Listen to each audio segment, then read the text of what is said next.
One advantage to living in a tiny house and owning a tiny house is that I own it outright and I don't have to pay a mortgage. I can't afford a regular house.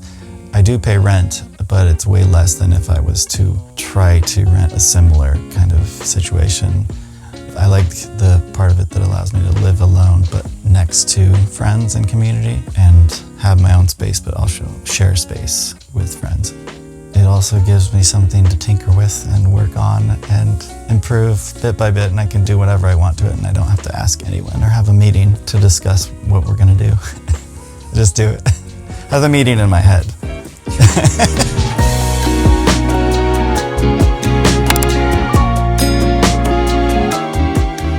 Hi, my name is Tyler. This is my tiny home here in Portland, Oregon. I've been living in my tiny home for 7 years, and this is my first home. This tiny house is 20 feet long and is built in 2012 by Melissa and Corey Rogers, and I'm the third owner. It's about 140 square feet, not including the loft.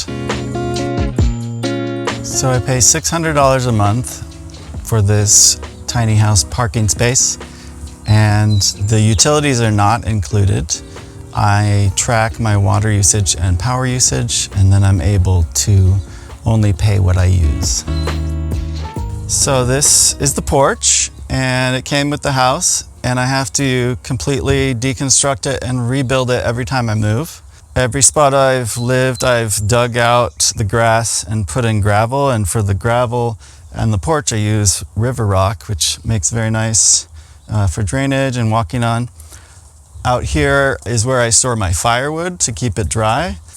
This is a great spot to hang out. This day bed I got off Craigslist, and it's awesome for parties and hanging out and relaxing, and you can also sleep on it. Since I don't have a guest room, this is a great space for a guest to stay, and I even have a mosquito net that keeps the bugs out. There is no bathtub inside my house, and I really like soaking in hot springs and taking a bath. So I got a bathtub outside, and I've connected it up to the hot water and cold water, so I can do cold plunges or I can do baths at night. And I got this tub for free, but it didn't have legs, so I had to buy new claw feet off eBay. I made this to keep it clean and stop leaves and debris, etc., from falling in.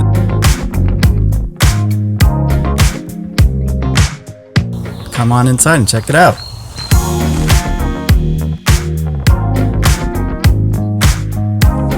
I first saw photos of the house on a tiny house listings website, and I thought about all the different things that I could do to it to make it mine, or how I would change it, and wow, that just looks like a cabin on wheels. I want a cabin. Then I saw it on Craigslist, and the price had gone down, and I realized it was in the neighboring town when I lived outside Corvallis. So I went and visited it on a farm in Junction City, Oregon. I thought it was great, and I wanted it right away. When you first enter my tiny home, you'll probably see this little wood stove. It's called The Hobbit, and it's made by Salamander Stoves out of England. And this has been my main source of heat for the past 6 years or so. And then this past winter, I put in a mini split and have been using that in combination with the wood stove. Not on at the same time, but depending on if I have enough time in the morning to start a wood stove fire or just turn on the heater automatically. Above it, I have this rack I made that's for drying towels and clothes. And this is the Della 9000 BTU mini split, so it can do heating, cooling, and dehumidifying. I put in this fan here. It didn't have a room fan when I bought this place, and I installed this mini fan. It was hard to find one this small. It's nice because it has that light too, and it just circulates the air nicely. Or when I worked from home in the past, this was also my office and my dining room and the only table. This also folds down, and I've only done it once for a little party to make more room, but it's great. Little desk. One recent addition is this projector screen that I installed, and I have a mini projector. It's a short throw projector that makes it so I basically have a big screen. It's a great change from just looking at my laptop screen to watch movies. I built this shelf for my record player. This is one of those things that a lot of people get rid of their record players or records when they have a tiny house, and I didn't want to do that because I've had them, a lot of them, since I was a teenager. So I wanted to keep them, and I like the way they sound and the whole ritual of putting on a record. So if I ever want to get a new record, I have to get rid of an old one. So that's hard sometimes. Keep the ones I've had the longest usually, and then if I get a new one, it's got to be like a really good record. And this house did not have drawers for clothes, and I couldn't find a piece of furniture that would fit in this small space with this angled ladder. So I had my friend Edwin, who also made the screen door, custom make these drawers, and each one is different because it's at this strange angle on this side. So that's been great to have to store my clothes in. This is where I make coffee and smoothies and the like. I also have an Instant Pot. That's the smallest one they make. It's nice because it just makes the amount that I need. I took this bread box and screwed it to the wall, and that's where I store like coffee filters and coffee and things like coffee accoutrement.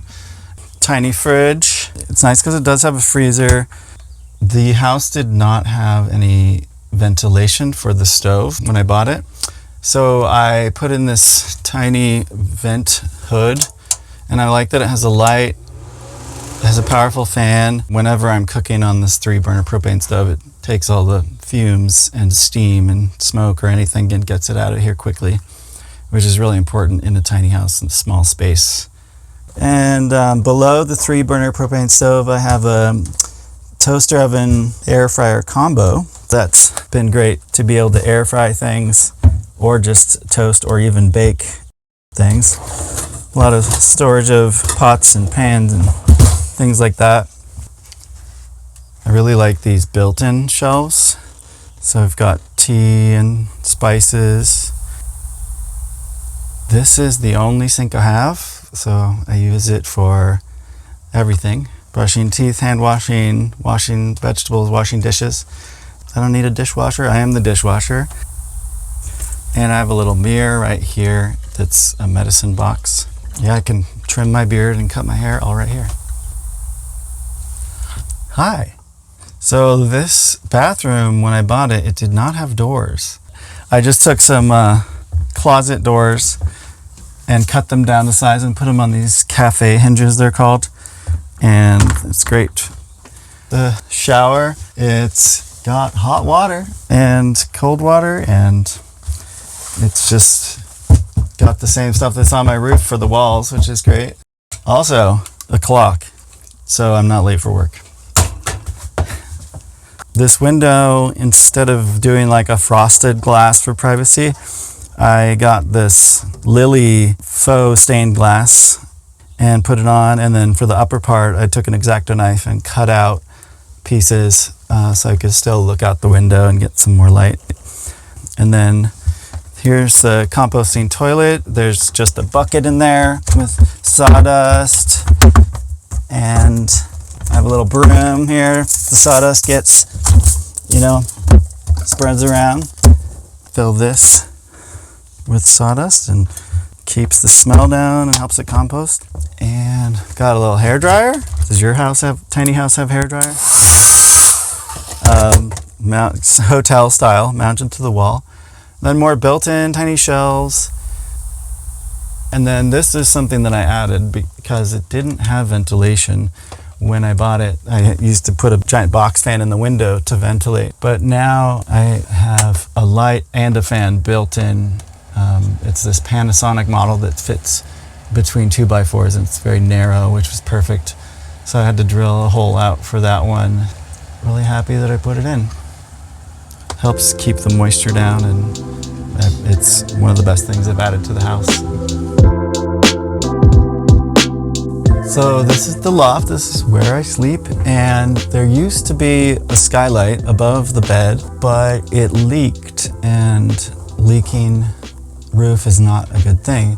So I took it out last fall and just filled it in with metal roofing on the outside. So that's a big project I did all by myself. And I'm glad I did it too, because the heat in the summer, it was like a little greenhouse up there with the skylight, and it was hard to keep the light out, and it would wake me up early and just get too hot. So it'll be nice this summer to have it cooler up there. And then also the mini split now like points cold air up here too. So that'll help. The house came with this little flat screen TV on a wall mount. Sometimes I'll watch movies in bed. Mostly though I read up here and sleep. And I have two little windows that open on the sides, and that's great for ventilation. And then there's a matching hexagonal window that matches the one on the other side.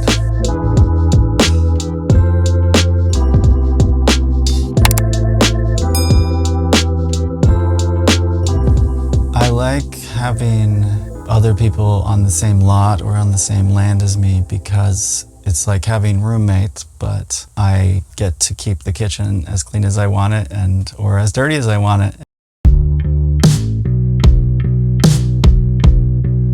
It's nice to be able to go and visit them and hang out, or they can come here and hang out and have some of that immediate community that doesn't involve like meeting up and having to make a plan as much as impromptu.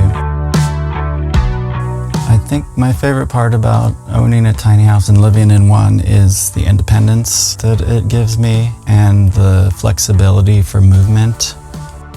And it makes looking for a new place to live not easier, but different. I usually make a flyer that has pictures of the tiny house and lists what it needs. That's how I found this place and the last place, but it was just friends that saw my flyer on Instagram or Facebook. I got to live in this tiny house on a farm outside of Corvallis, and I lived on a big lot out in Eugene. This place, I'm in a city, so I get to rotate. If I feel like going back to the country, I could do that if I wanted and still have the same house that I put a lot of energy into and love. So it's nice for that flexibility of where to live, and also just bring your own housing can open up a lot of different opportunities. Thanks for stopping by Tiny House Expedition. I'm Alexis. And I'm Christian, and this is our DIY tiny house on our homestead in Oregon. Looking for more tiny inspiration? Watch these videos. But if you're looking for something specific, visit our channel homepage to browse tiny homes by category. And don't forget to subscribe. Hope to see you soon.